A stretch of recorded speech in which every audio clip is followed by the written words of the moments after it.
Xarxa AccessCat, la xarxa d'innovació en accessibilitat de Catalunya, mitjans d'educació i cultura, Generalitat de Catalunya.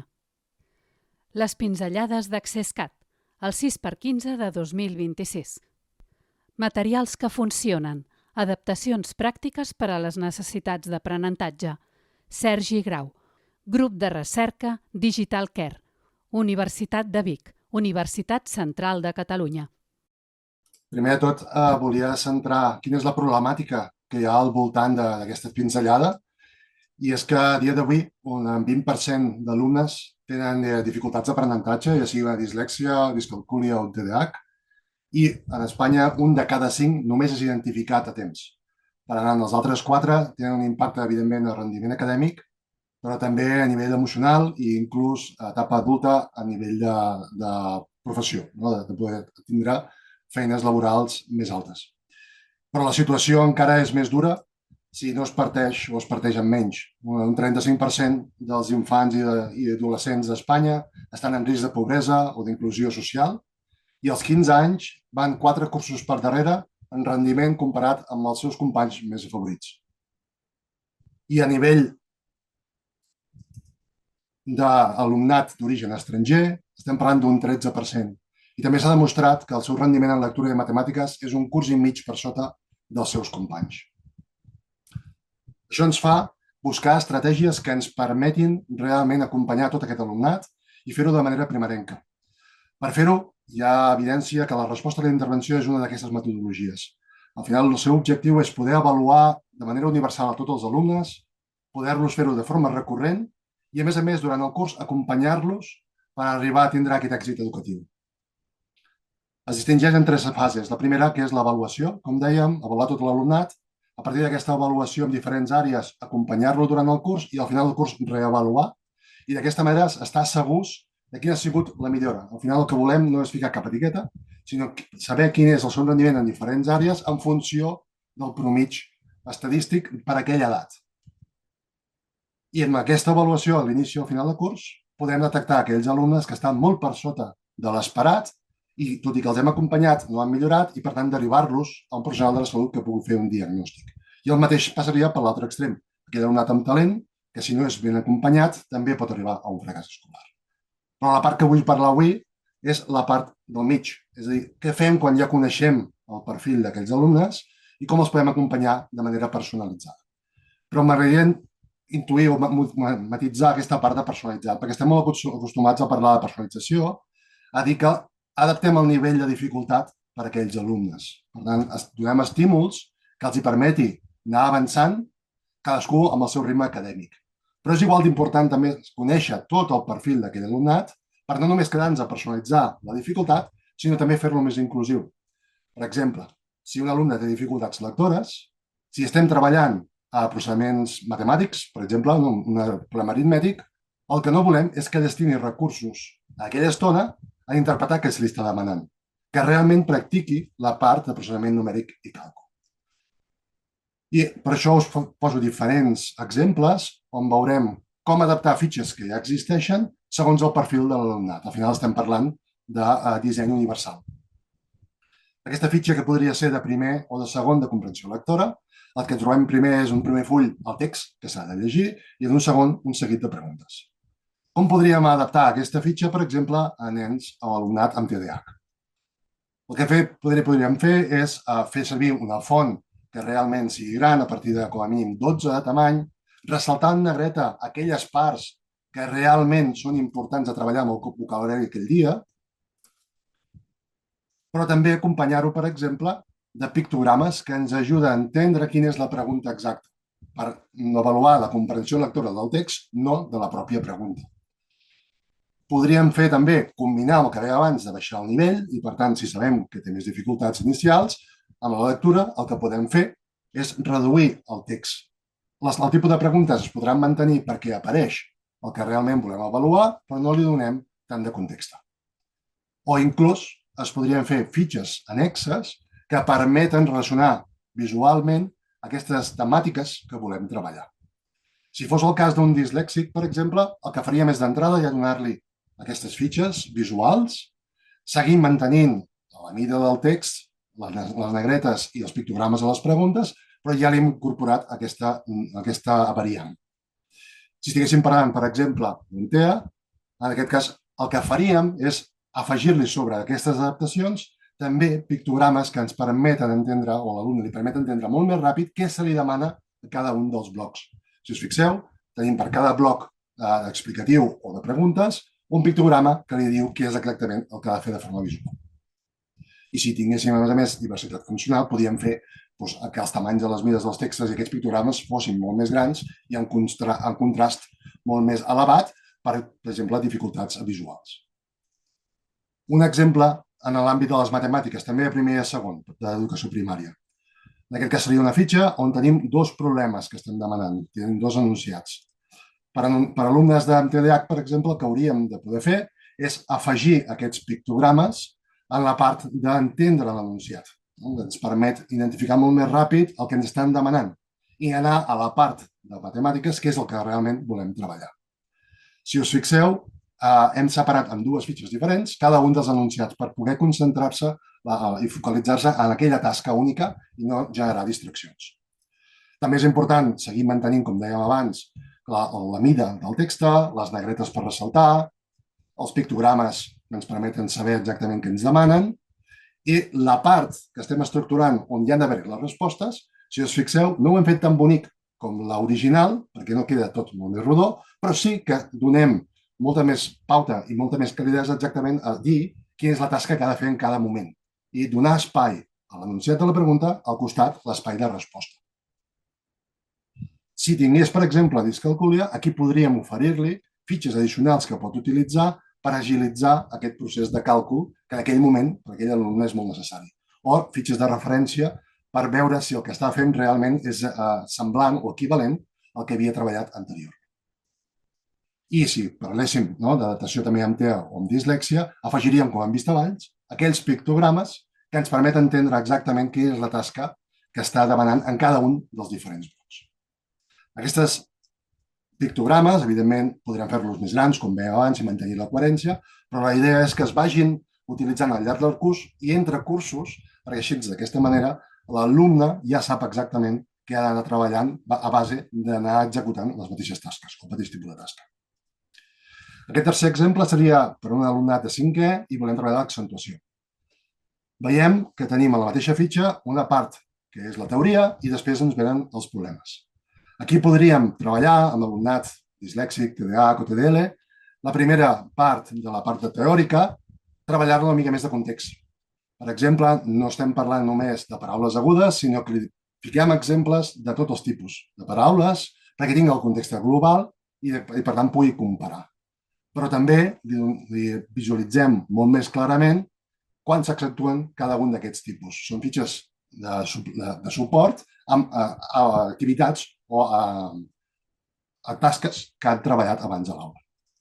I per la part de treball ens podem donar-li unes pautes molt més concretes, no donar-li un enunciat molt més llarg, sinó enumerar cada una de les tasques que haurà d'anar fent.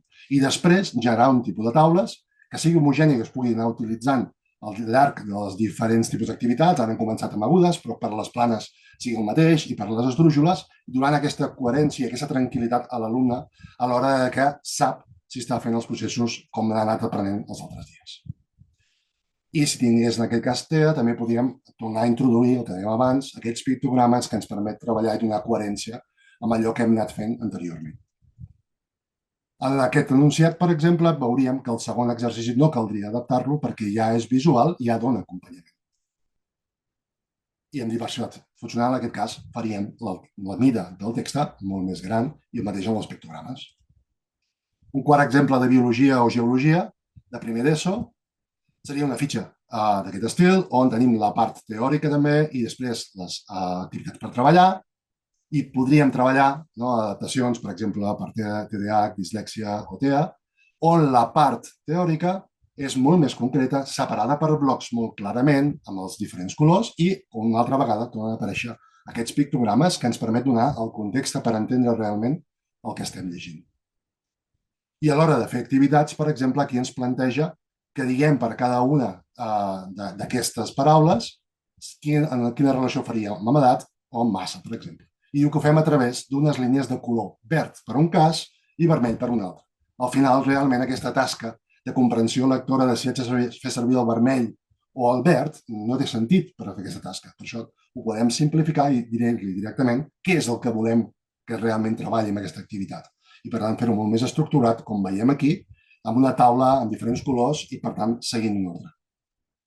També podem fer activitats on se li planteja un enunciat, però li podem donar aquests dibuixos visuals que li permeten donar més context al que li està preguntant. O directament simplificar els enunciats amb realment què és l'important que necessita saber i inclús barrejant aquí amb altres pictogrames que ens permet donar més context i fer més fàcil la comprensió. I un últim exemple que us volia introduir seria, en aquest cas, de llengua i literatura castellana, on tenim ja una fitxa que és completa. En aquest cas, tenim tots els enunciats de les tasques en una mateixa fitxa. I, per tant, han d'utilitzar un altre full per poder contestar. Aquí l'objectiu torna a ser el mateix, anem a simplificar. Per tant, faríem que en una mateixa fitxa pugui llegir l'enunciat de la pregunta i respondre. D'aquesta manera és molt més fàcil que es puguin concentrar, no? Per aquest cas seria TDAH, dislèxies o TDEs.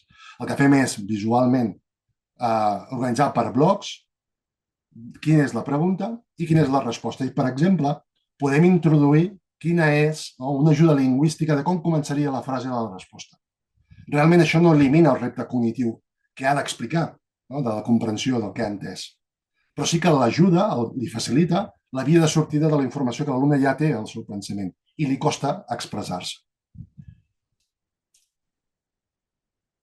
I, com veiem aquí, a l'hora de fer les preguntes, tornem a seguir aquella pauta. Estem a primer d'ESO, però podem seguir mantenint aquesta coherència que hem sigut amb els anys, on li estructurem com ha de respondre per assegurar que està responent i no es deixa cap cosa de les que li s'han preguntat anteriorment. I en aquest cas, com dèiem abans, treballar amb taules o amb elements visuals, per exemple els colors, que els hi permeten anar responent les preguntes de forma coherent cada vegada més complexa. Hi haurà dies que no hauran d'omplir tota la taula, però sí la coherència de saber què és el que han de respondre en cada moment es manté i, per tant, els és molt més fàcil saber exactament què els s'està demanant. I en aquest cas, si volguéssim treballar amb la diversitat funcional, seguiríem afegint-li tots els pictogrames per explicar exactament què volem per cada un d'aquests blocs. I no volia acabar sense explicar un exemple pràctic de com es pot evidenciar l'impacte que té aquest tipus d'adaptacions amb un projecte que fem des del grup de recerca de tecnologia, inclusió i salut de la Universitat de Vic, on també hi participen investigadors de la Universitat de Barcelona, en l'àmbit de detecció universal i intervenció personalitzada i adaptada als primers cursos d'educació primària. És a dir, poder començar a fer això als primer, segon, tercer d'educació primària i d'aquesta manera poder acompanyar l'alumnat des del principi. I ho fem, en aquest cas, també fent transferència a través de Neuroclub, que és una empresa on participen les dues universitats. El que busquem és poder donar una experiència que sigui lúdica, que tingui feedback en temps real i que sigui universal. Al final volem ajudar a tot l'alumnat. I ho fem amb un mix, tant en paper, com hem vist els exemples anteriors, però també en una part digital. Aquesta part digital el que ens permet és tindre en temps real quin és el progrés que vam fer al llarg de l'any. I amb tota aquesta informació donar al professorat coneixement de quin és el perfil cognitiu de l'alumnat i del grup classe, amb activitats personalitzades durant tot el curs i d'aquesta manera veure com s'aplica la resposta a la intervenció de manera més eficient. Afegim una etapa inicial a la que vèiem abans de la resposta a la intervenció, on el que fem és començar a fer activitats des del principi de curs. Amb 10 dies d'activitats som capaços de tindre aquesta avaluació inicial sense tenir que avaluar de forma individual un a un els alumnes. I amb aquest punt de partida treballem durant tot el curs amb activitats personalitzades i adaptades i al final reavaluem per veure quina és l'evolució objectiva de cada un dels alumnes. Les àrees que estem treballant, per exemple, en aquest projecte és processament numèric i càlcul, processos lectors, atenció sostinguda i memòria de treball. I pot abarcar tota la primària, dels 5 als 12 anys. D'aquesta manera, en un curs estàndard a la classe, començaríem a l'octubre, on es farien aquests 10 dies d'activitats. A partir d'aquí tindríem una avaluació inicial a nivell individual i grupal que ens permet saber com comença l'alumne el curs per totes aquelles àrees i a partir d'aquí treballar de forma personalitzada amb sessions de 15 minuts en l'àmbit de lectura, en l'àmbit de matemàtiques o de dins ja està l'atenció i la memòria, però de forma integral. Al final sabem si estem treballant en matemàtiques si un alumne té dificultats lectores o té un TDAH i, per tant, podem adaptar-li com li exposem. Com dèiem abans, tant amb fitxes en paper com amb activitats digitals que ens permetrà saber si ho fan bé o malament en temps real, però també quan triguen a respondre, que això les fitxes en paper no ens ho permet. I recomanem poder fer-ho 3 cops per setmana. D'aquesta manera podem donar informació setmanal als mestres i les mestres de com evolucionen tots els alumnes i, a més, al final podem reavaluar i tindre dades objectives de com han començat, com han acabat i, com dèiem abans, saber aquells alumnes que estan en un percentil, a un nivell molt baix per a la seva edat, tot i haver estat treballant tot l'any de forma personalitzada i adaptada i, per tant, poder derivar de forma primerenca a que un professional hi pugui fer un diagnòstic. Hem demostrat l'efectivitat de l'eina, tant a la part d'avaluació com, per exemple, a la part d'aquesta d'intervenció personalitzada, on demostrem que podem multiplicar per 3 el rendiment acadèmic amb un nen amb dislèxia o discalculi en 4 mesos, per exemple, i aquestes són algunes de les publicacions d'aquest projecte. Per tant, no volia concloure sense explicar que la importància de poder fer avaluacions on tots els alumnes siguin avaluats i això ens permeti a la vegada fer les dues coses, personalitzar els continguts, però també adaptar-los a les seves necessitats i assegurant-nos d'aquesta manera un èxit de rendiment acadèmic, però també un impacte emocional positiu per tots ells. I aprofitaré per si coneixeu persones que estan en l'àmbit educatiu i creieu que pot ser interessant, que els hi podeu compartir aquesta experiència i en aquest link trobaran més informació. Moltíssimes gràcies. Finançament. Xarxa AccessCat. Aquesta presentació forma part de les activitats de la xarxa AccessCat, que té el suport del Departament de Recerca i Universitats de la Generalitat de Catalunya, amb el codi 2025 XARDI 00001. Aquest document està subjecte a una llicència Creative Commons de reconeixement no comercial sense obra derivada 4.0 internacional. Aquest document reflecteix exclusivament els punts de vista dels autors. AccessCat i els organismes finançadors esmentats no es fan responsables de la informació que conté ni de l'ús que se'n pugui fer. Generalitat de Catalunya. Contacte. Web de la xarxa AccessCat. https://accesscat.net. Correu electrònic xarxa.accesscat@uab.cat. Xarxa X @xarxaaccesscat. LinkedIn xarxa_AccessCat. Subscriu-te al butlletí de la xarxa AccessCat mitjançant el QR a la part inferior dreta de la pantalla. Xarxa AccessCat, xarxa d'innovació en accessibilitat de Catalunya, mitjans, educació i cultura.